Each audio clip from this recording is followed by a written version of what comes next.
हम लोगों को प्यार हो गया है सामने वाला कितना, और जब तक हमारे काम का कोई शख्स रहता है तब तक हमारा ताल्लुक भी रहता है, और जब वो हमारे काम का नहीं होता तब तक हमारा उसके साथ ताल्लुक टूट जाता है। याद रखिए मेरे भाई, जब रिश्ते की ये बुनियाद हो ना, फिर उसमें वफा नहीं होती। फिर उसमें वफा, आप कहते हैं सामने वाला वफा नहीं कर रहा, तो भाई वफा की बुनियाद ही नहीं थी ये रिश्ता, ये बुनियाद नहीं था वफा की, वफा की बुनियाद नहीं। अल्लाह तबारक व तआला ने कुरान मजीद में सहाबा की दो किस्में बयान की और फरमाया दोनों के साथ मेरा वादा है कि मैं दोनों के साथ अच्छा सलूक करूंगा। ये सारे ही सितारे हैं, पर किस्में दो हैं, किस्में दो, कबल अल फतह और बाद अल फतह। एक किस्म वो है जो फतह मक्का से पहले कलमा पढ़ के मुसलमान हुई, उन लोगों की दर्जा अल्लाह की बारगाह में ज्यादा है। जो फतेह मक्का के बाद मुसलमान हुए, अगरचे वादा उनके साथ भी रब करीम का है, सारे सितारे हैं, सारे अजमत वाले, लेकिन चूंकि फतह के बाद आए तो उनका वो वाला दर्जा, उनका दर्जा ज्यादा है जिन्होंने इस्लाम की गुर्बतों से प्यार किया, जिन्होंने भूख से प्यार किया, जिन्होंने बदर की तन्हाइयों से प्यार किया, जिन्होंने ओहद के पत्थरों से प्यार किया, उनका दर्जा शरीयत में ज्यादा है।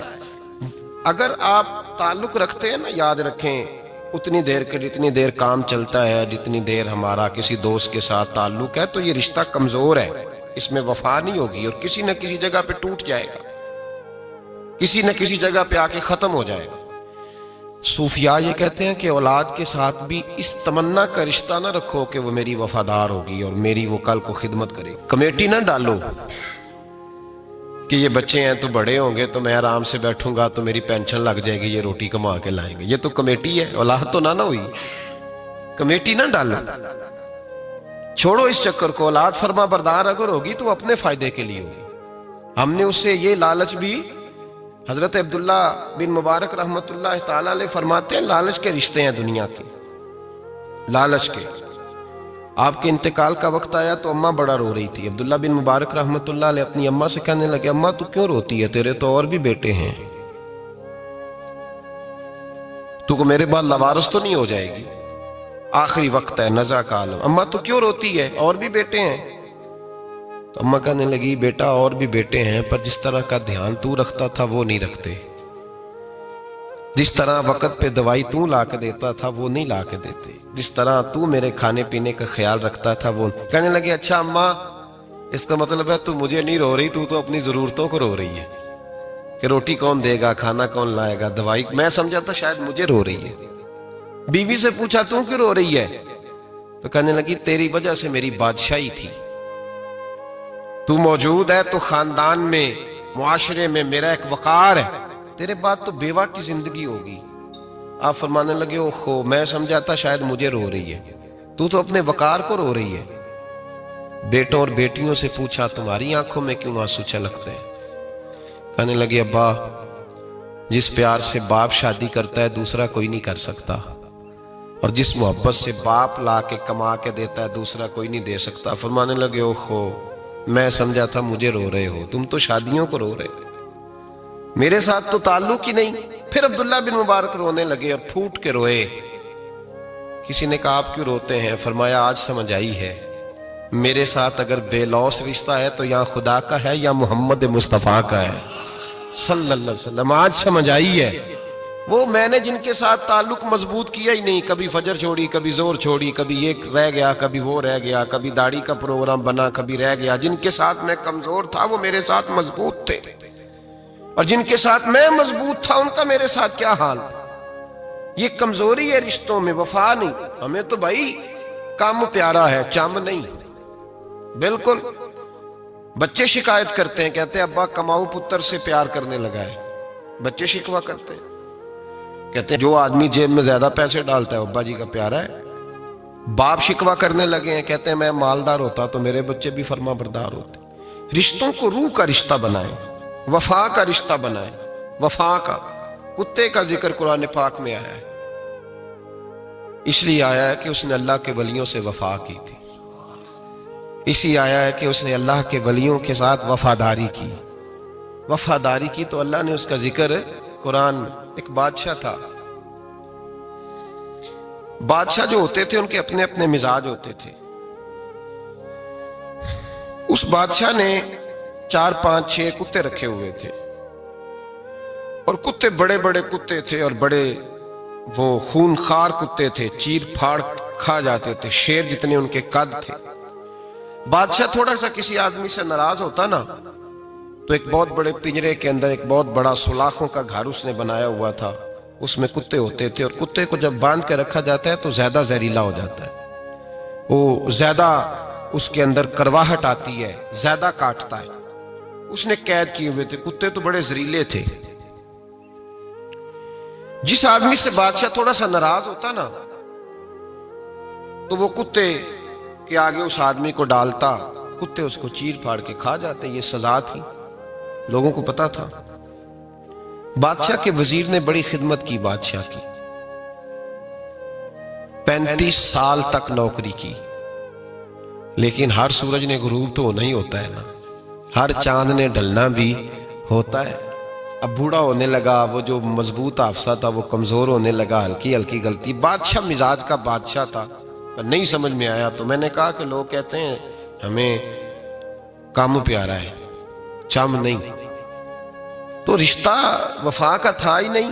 वजीर समझने लगा कि अब ना मैं भी गलतियां करने लगा हूं, तो ऐसा ना हो किसी दिन मैं भी इन कुत्तों का शिकार हो जाऊं। उसने बादशाह से कहा कि बादशाह, मुझे आहिस्ता आहिस्ता माजरत करने लगा, कदम हटाने लगा कि मुझे छुट्टी दे दी जाए, अब मैं बूढ़ा हो गया हूं। लेकिन उसने कहा नहीं नहीं, जब तक मेरी तबीयत नहीं मानती तुम नहीं जा सकते। मुतलक उलेनान लोग थे। वजीर खामोश हो गया, परेशान रहने लगा, गलती हो गई है तो फेंक देगा। एक तजवीज उसके ज़हन में आई, वो जो पिंजरे, कुत्तों के पिंजरे पर मुहाफिज बैठा था ना, जो उनको खाना डालता था, रोटी डालता था, गोश्त देता था, उसको एक दिन कहने लगा, यार तेरी ड्यूटी है सारा दिन कुत्तों को खाना देने की, गोश्त देने की, तो 2-4 दिन ड्यूटी मुझे नहीं देता? तू ले ले, मैं तो पहले ही परेशान हूं, सारा दिन इनकी देखभाल करता हूं। उसने कुछ थोड़ा सा गोश्त लिया, पिंजरे के बाहर खड़े होकर कुत्तों को डाला। अगले दिन थोड़ी रोटियां ले आया, कुत्तों को डाली। 2-4 दिन, हफ्ता, महीना, साल भर, जितना उसको मौका मिला वो दिन भर खिदमत करता। बस वक्त एक दिन आ गया, बादशाह को कोई बात अच्छी न लगी, अच्छी न लगी। उसने कहा, इस बुड्ढे को उठाओ और डालो कुत्तों के पिंजरे में। सारी जिंदगी यहां रहा, इसे अभी तक नहीं पता चला मेरे मिजाज का। जब उठा के पिंजरे में डाला ना तो बजाय इसके कि कुत्ते उसे काट खाते, वो उसके पैर चूमने लगे। वो पैर चूमने लगे, हाथ चूमने लगे, चाटने लगे। तो बादशाह सामने खड़ा था नजारा देखने को कि चीर फाड़ करते तो खुश हुआ करता था, खूनखार दरिंदे जैसी उसकी तबीयत हो गई। जब देखा प्यार कर रहे हैं तो बादशाह वजीर से कहने लगा, ये क्या है? तो वजीर रो पड़ा, कहने लगा, तू सियासतदान था तो मैं भी सियासतदान था, सारी जिंदगी सियासत की, लेकिन दुनियादारों के साथ रहा तो अंजाम ये हुआ कि मुझे इस पिंजरे में डाल दिया गया। देख, तू बहुत बड़ा सियाना था और मैं भी समझदार था, वजीर रहा, लेकिन हमारा रूह का रिश्ता न बन सका। अरे हमसे तो ये कुत्ते ही अच्छे निकले। तेरी 40-35 साल खिदमत की तो तूने कुत्तों के आगे डाल दिया। इन्हें तो चंद महीने रोटी डाली है, मेरे वफादार हो गए। चंद महीने रोटी, जिन्हां तना विच इश्क न रचिया, कुत्ते ना थी चंगे। जिन्हां तना विच इश्क न रचिया, कुत्ते ना थी चंगे। मालक देकर राखी कर दे, साबर भुखे नंगे। और बाबा बुल्ले शाह साहब फरमाते हैं, तो राती जागे ते शेख सदा में, राती जाग दे कुत्ते ते तैथों उत्ते मालक दा दर मूल न छड़ दे। भावें मारो 100-100 जुत्ते ते तैथों उत्ते रुखा सुखा खा। दिने जार रुखां विच सुते, तैथों उत्ते एक बुरकी दा कदर पछानन। भावें मालक होवन सुते, एक बुरकी दा ऊपर खड़े होके काम नहीं कराना पड़ता कि मैं खड़ा रहूंगा तो काम सही होगा, जाऊंगा तो ना। एक बुरकी दा कदर पछानन, भावें मालक होवन सुते। फिर अपने आप को मुखातब किया, कहने लगे, उठ बुल्लिया, चल यार मना ले, नहीं ते बाजी लै गए नहीं कुत्ते। उठ बुल्लिया, चल यार मना ले, नहीं ते बाजी लै गए नहीं जल्दी कर, उठ जा, ये तो आगे गुजर गए तुझसे। तो भाई याद रखो, रिश्ता वफा का हो तो कायम रहता है और बेवफाई का हो तो टूट जाता है। मदीने के महबूब सैयद आलम सल्लल्लाहु अलैहि वसल्लम ने मक्का फतह किया, शोर हो गया, इज़ा जा नस्रुल्लाह वल फतह, फतह हो गई, इन्ना फतहना लका फतहम मुबीना के जलवे नजर आने लगे। आज अरब का नक्शा बदल गया, हालात तब्दील हो गए, दुनिया बदल गई। महबूब पाक सैयद आलम सल्लल्लाहु अलैहि वसल्लम इस शान से मक्के में दाखिल हुए कि हर कोने से नबी पाक के नाम के नारे बुलंद होने लगे। अभी 10 साल पहले नबी पाक रोते हुए मक्के से निकले थे, 10 साल कबल रोते हुए गए थे और 2 गुलाम हुजूर के साथ थे। आज उसी मक्के में हुजूर आए हैं तो लगता है पहाड़ और पत्थर भी मेरे रसूल के नारे लगा रहे हैं। तो एक उरूज हो गया, हालात एक नया रुख इख्तियार कर गए और मक्का मुकरमा के अंदर अल्लाह तबारक, अब तो इहाता बड़ा हो गया है, मुताफ बहुत बड़ा हो गया है, हरम शरीफ की मस्जिद को वुसअत दे दी गई है, लाखों लोग आ सकते। उस वक्त जब 10,000 लोग आए ना, तो सीरत निगार कहते हैं यूं लगा जैसे दरख्तों पे भी लोग चढ़े हुए, पहाड़ों पे भी लोग, इतना मजमा था। कहाँ 2-3 लोग और कहाँ हजारों का इज्तिमा। मेरे नबी पाक सल्लल्लाहु अलैहि वसल्लम ने तवाफ किया ऊँटनी पे बैठ के काबे का, फिर मेरे महबूब तशरीफ लाए और हुजूर ने खाना काबा का दरवाज़ा खोला, फिर मेरे नबी पाक ने बुत तोड़े, फिर मेरे महबूब ने खाना काबा के दरवाजे में खड़े होकर खुतबा इरशाद फरमाया, फिर मेरे रसूल पाक सल्लल्लाहु अलैहि वसल्लम के जलवे ज़माने ने देखे। इन सारे हालात में दुनिया ने एक वफा का अजीब मंजर देखा कि उस मौसम में बहार में ना तो आवाज हजरत अबू बकर के नाम की बुलंद हुई, ना उमर फारूक और ना मौला अली के नाम की बुलंद हुई। उस मजमा आम में महबूब पाक की आवाज गूंजी तो रब करीम के हबीब ने फरमाया, आई ना बिलाल, मेरा बिलाल कहाँ है, मेरा बिलाल कहाँ है, उसको बुलाओ ना, किधर है बिलाल। अजीब रंगे वफा देखा ना लोगों ने, ये वफा। फरमाया बिलाल किधर है।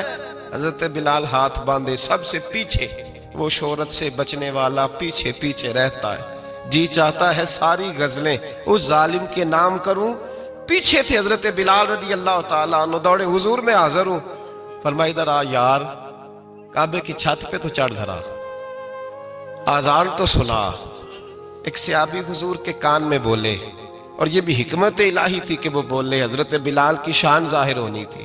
कान में कहा, या रसूलल्लाह काफिर पहले ही मर गए, पहले ही कोई हाल नहीं इनका, आज तो बिल्कुल ही खत्म हो गए। हुजूर आज आपका सिक्का चल गया है, बिलाल के बड़े दुश्मन है, बिलाल को रहने दें, कोई और ना आज अजान दे दे। कान में बात कही थी, चाहिए था जवाब भी कान में आता, पर मासूम आमना फख्र आदम बनी आदम वफा का खुतबा पढ़ने लगे। वफा का खुतबा शुरू हुआ। मेरे हबीब अलैहिस्सलाम ने फरमाया, कान में बात की थी, हुजूर कान में जवाब देते, लेकिन हुजूर ने फरमाया चुप कर यार, तूने अजीब बात छेड़ दी है। जब मक्के में पत्थर खाने हो तो बिलाल, और जब बदर में तलवारें चमके तो बिलाल, ओहद में पत्थर बरसे तो बिलाल, और गले में कस के रस्सी बांध के से मक्के की गलियों में घसीटा जाए तो बिलाल मोहम्मद मोहम्मद कहे, और आज अल्लाह इज्जतें दे तो किसी और को चढ़ाऊं। फरमाया चुप करके सारे नीचे खड़े रहो। आज काबे की छत पे बिलाल खड़ा होगा तो मैं दुनिया को बताऊंगा वफा किस चीज का नाम हुआ करता। बिलाल ही चढ़ेगा काबे की छत पे। किसने जर्रों को उठाया और सहरा कर दिया, ये किसने कतरों को मिलाया और दरिया कर दिया, और किसकी हिकमत ने यतीमों को किया दुर्रे यतीम और गुलामों को दुनिया भर का मौला कर दिया। भाई याद रखो, रिश्ता जो वफा का होता है ना, उसका बड़ा रंग होता है, उसका बड़ा अंदाज होता है, उसके बड़े तरीके होते हैं। अगर हजरत हलीमा गुर्बतों के आलम में मेरे मुस्तफ़ा को लेके गई थी ना, तो मासूम आमना ने भी तो सबक बड़ा निराला दिया ना उम्मत को। हजरत हलीमा जब लेके गई थी तो तब तो 3 लोग थे ना, कोई देखने वाला नहीं था, 3-4 लोगों में लेके गई थी। हलीमा कहती है जब मैंने रंग देखा तो मैंने निराला देखा है। मस्जिद भरी हुई थी गुलामों से, और करीम रसूल मिंबर पे बैठे थे। सादी सी बीबी जिसके लिए कभी कोई उठ के खड़ा नहीं हुआ था, कोई भी, लिबास भी पुराना और मैला था। कहती हैं जब मैंने मस्जिद में कदम रखा तो वो वाले नारे लगे जो फरिश्तों ने भी दरवाजे खोल खोल के देखे कि किसी के नारे लग रहे हैं। और जनाब हलीमा कहती हैं किसी ने ऐसा कभी इस्तकबाल ना देखा होगा।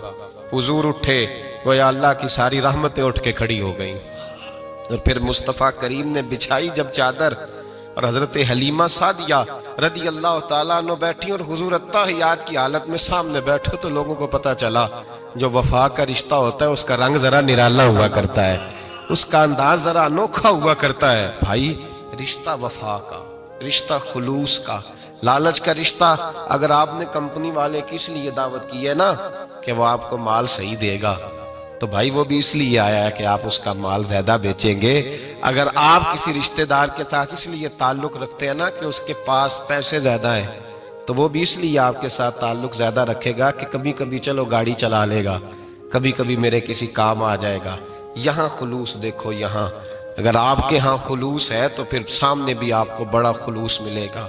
दुनिया में वफा खत्म नहीं हुई, पर हमने वफा का रिश्ता ही नहीं बनाया, हमने ताल्लुक ही नहीं बनाया, वफा का ताल्लुक ही नहीं बनाया। मेरे शेख से किसी ने पूछा तो हुजूर आप हाथों में हाथ लेके बैत करते हैं? तो आप फरमाने लगे वो तो अदा है ना, वो सुन्नत है, लिए तो हाथों में हाथ ही होते हैं, लेकिन फरमाया जब किसी को सामने बिठाते हैं तो असल बात ही होती है कि हम दिलों में दिल लेके बैत कर रहे हैं, हम दिलों को दिलों से बांध रहे हैं। और ये वो रिश्ता है जो कब्र की दीवार के अंदर जाके भी दोबारा खुलता नहीं, ये कायम ही रहता है। रिश्ते वफा के पैदा करें, खुलूस के पैदा करें, लिल्लाहियत के पैदा करें। मेरे नबी पाक सैयद आलम सल्लल्लाहु ताला अलैहि वसल्लम ने इस वफा को आगे फैलाया है। जिंदगी में कभी भी किसी शख्स के साथ भी ताल्लुक लालच का ना बनाए, वरना आप टूट के बिखर जाएंगे। सामने वाले का कुछ नहीं बिगड़ेगा, आप टूट के बिखरेंगे। और रिजल्ट की उम्मीद कभी ना रखें।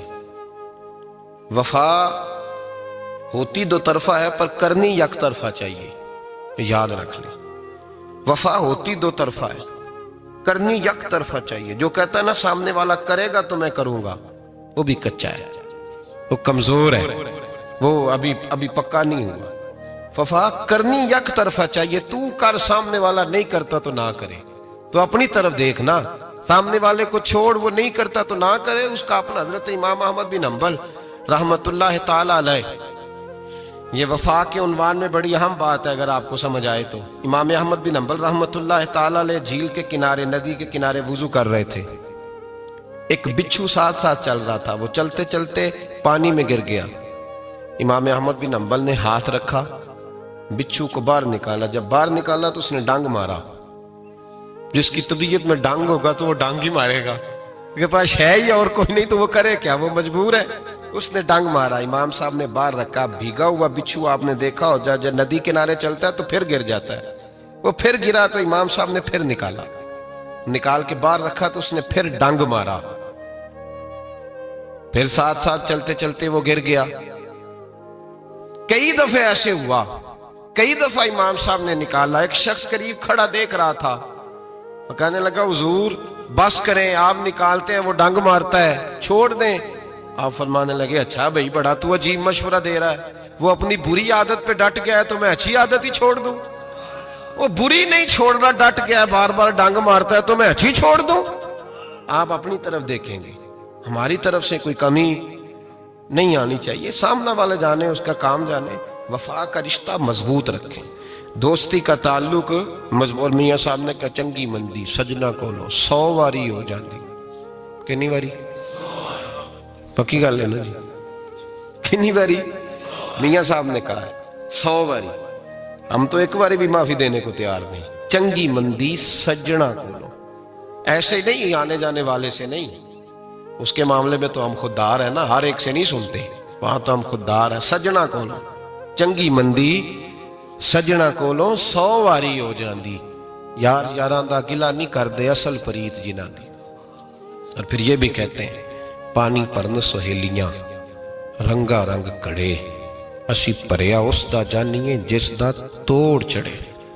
भरिया उसदा जानीए जिसदा, याद रख ले, भरिया उसदा जानीए जिसदा।